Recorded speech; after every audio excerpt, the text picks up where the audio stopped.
Penambahan pasal atas tersangka HS selaku pemilik kapal dan SP selaku nahkoda kapal dilakukan penyidik setelah adanya korban jiwa dalam tenggelamnya KM Ladang Pertiwi II.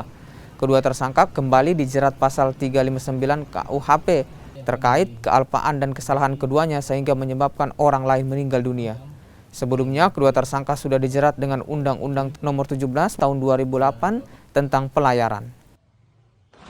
Nah, dengan ditemukannya 3 korban yang meninggal, ini kami akan melapis pasal tersebut, yaitu pasal 359 KUHP.